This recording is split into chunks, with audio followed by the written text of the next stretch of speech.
welcome to the second episode of Butterfly Kisses, a journey of spiritual transformation. I am your host, Amy Gray-Cunningham, and I am so excited to have you join me as we explore the mysteries surrounding the afterlife, angels, spirits, meditation, religion, and so much more in these upcoming podcasts. Today, I'd like to talk with you about a story that's very near and dear to my heart, and I'm calling it Pennies from Heaven. I believe that when we die, our bodies or our third dimensional bodies, this physical body dies, but our souls continue to live on. Our souls are energy, and energy can never be destroyed. It can only change form. And I have come to understand that heaven is just on the other side of this invisible veil that our human eyes or senses can't see, but we can with our sixth sense or our intuition. Have you ever wondered how a mother knows when her child is hurt? Or have you ever walked into a room just after an argument has taken place and you can literally feel the energy in the room? It's like you can cut it with a knife. That's our sixth sense or our fourth dimensional energy, our intuition taking place. We can feel other people's energies, literally. It's the same with spirits or with souls who have crossed over the veil into heaven. They still want to communicate with us. They only do it a little differently now. However, it requires us to be willing to be open to the communication. We have to raise our vibration enough to meet theirs.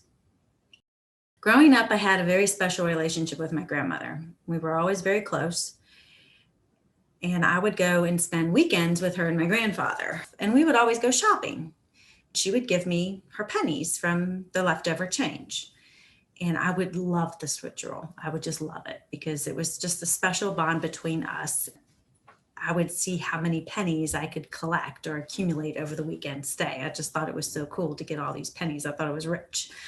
One weekend I was there and I had gotten up a little earlier than her, which was very unusual because my grandmother was usually up before the sun came up. She was usually up before the roosters would crow. She was always just an early riser. But like at home, I went into the kitchen to get myself a bowl of cereal. I just didn't know any different. I was hungry. That's what we did when we got up. So of course, but that didn't go over too well with my grandmother. The kitchen was her domain and nobody, not even me, went in there before she did in the mornings. I didn't know this rule because like I said, as usual, when I got up, she was always up. So I was never up before her and she yelled at me. And it stung as if she had literally whipped me with a belt. I had never been yelled at by my grandmother like this before.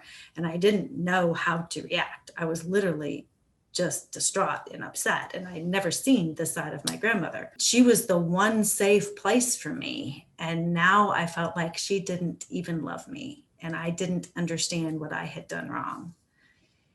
And we both had a wee bit of a temper, just a wee bit of a temper.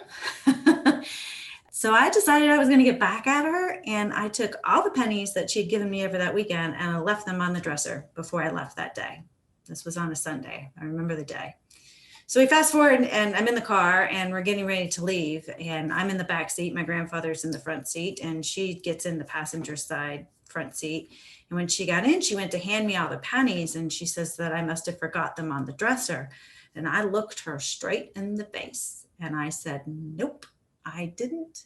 My mother told me to never take money from strangers. Well, let's just say I never got another penny from her during her lifetime on Earth.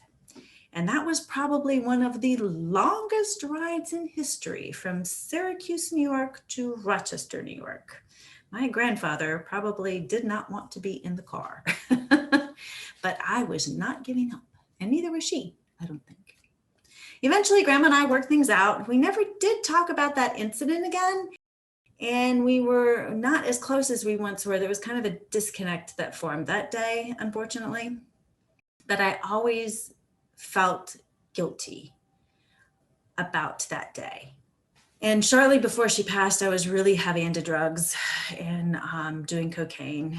And I remember she and my grandfather had come for a visit. We were all supposed to get dinner. And I missed dinner because I was out getting high, which is what drug addicts do. So, I was doing what I was supposed to do. But I came up with this crazy story about my friend getting hurt and how I had to take her to the hospital. And by this time, I had gotten pretty good, or at least I thought I did, at lying and trying to cover up my tracks from doing drugs. And Mom kept trying to trip me up on this story, but I was very firm and I never wavered in my story. And Grandma just thought I was a hero. And she went on and on and on about how proud she was of me. And I was so high that it never entered my mind at the time to feel guilty. And it was shortly after this time we found out that she was sick. And I went into treatment shortly thereafter. And with the drugs out of my system, that's when the guilt of the lies and the years of regret started to consume me. And I really wanted to tell her before she passed how sorry I was and how much I loved her. And she knew that. But I wasn't able to see her before she passed. However, the day that she did pass, I did receive a visit from her. That felt like a dream, but it wasn't. I was asleep and I was in my room. And in my room, there was a window that went from the floor to the ceiling. And I remember waking up because the curtains began blowing. She came in through the window. And it was her, but it was almost like a silhouette. I can't really even explain what it was I saw, but it was her. And I didn't understand completely what was going on, but she came over and she tucked me back into bed. And I remember she told me that all was forgiven and that she loved me, that I would be okay, and that she was okay. And she would be with me, always helping me, and she would never be far away. And then she left. Then the phone rang. And I knew it was my mom calling me to tell me my grandmother had passed away. And I didn't answer the phone. I just laid there in bed. Because that was the most miraculous thing I'd ever witnessed. And I wasn't quite sure how to process everything, but I knew that my grandmother had passed away. And a little while later, the phone rang again, and I knew once again it was my mother calling to tell me it was my grandmother, and it was. Years later, I had told my grandfather about the visit from my grandmother, and he had had the exact same dream, the exact same visitation, that she had came to see him as well, to say goodbye. Now it's funny because I hear her in my mind guiding me all the time, and sometimes I actually still see her in my dreams. And she was correct, she's not far away, and she does continue to help me and guide me when I do need her. And now she sends me pennies to verify her presence. And I know it's her because the pennies appear in the most random of places, in the most random of times, and there's no explanation for how they got there. And she has the most unique sense of humor about it too. My grandmother was one that had a very unique sense of humor. She was a funny lady. One time I received a penny at a horse show that I was with my son and his now fiance. They're getting married in another month or so. But Kat was in a riding show. She rode horses, and we were there waiting for her turn. And we were sitting by where the ring was, and there was 3 high-top chairs, and the chairs were facing the ring. And we were watching all the other riders that day. And eventually it was Kat's turn, and she had gotten up to go ride her horse. And so I had taken her chair because I could see a little bit better. Kat ended up doing fabulously that day, and she came in second place. But the whole time I could literally feel my grandmother there. And she wanted me to know she was there. I could sense her presence, and I can't explain how, I just could sense it.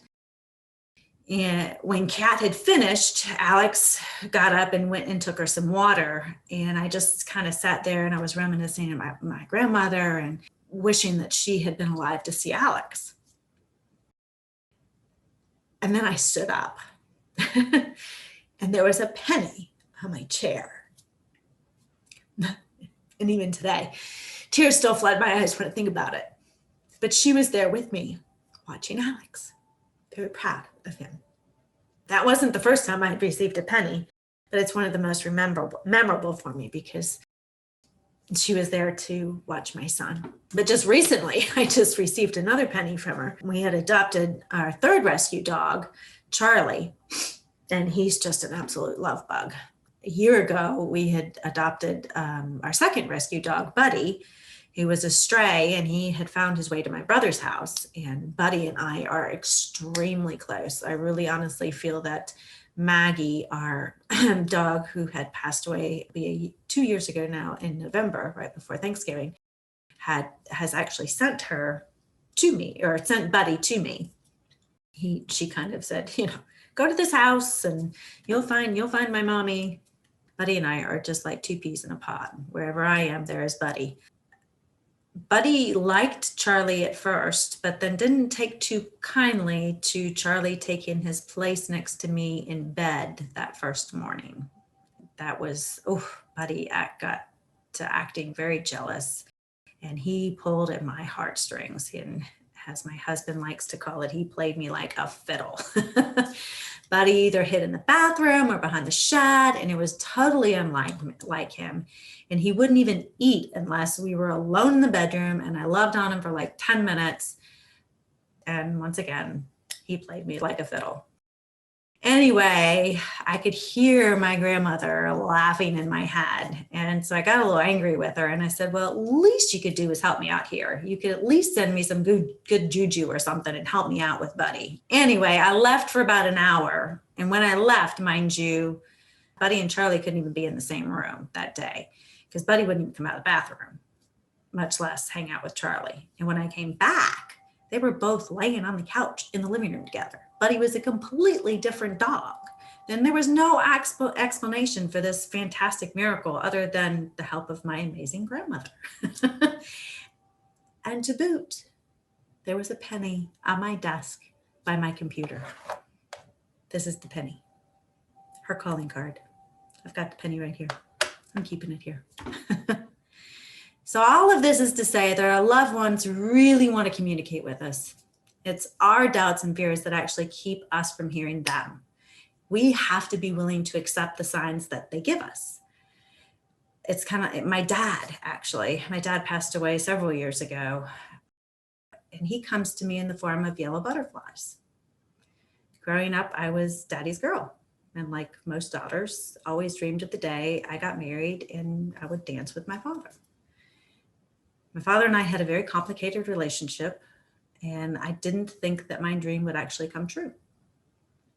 At my first wedding, he surprised me by showing up, and we danced to the song Butterfly Kisses. And that's one of the many reasons why this podcast is named Butterfly Kisses.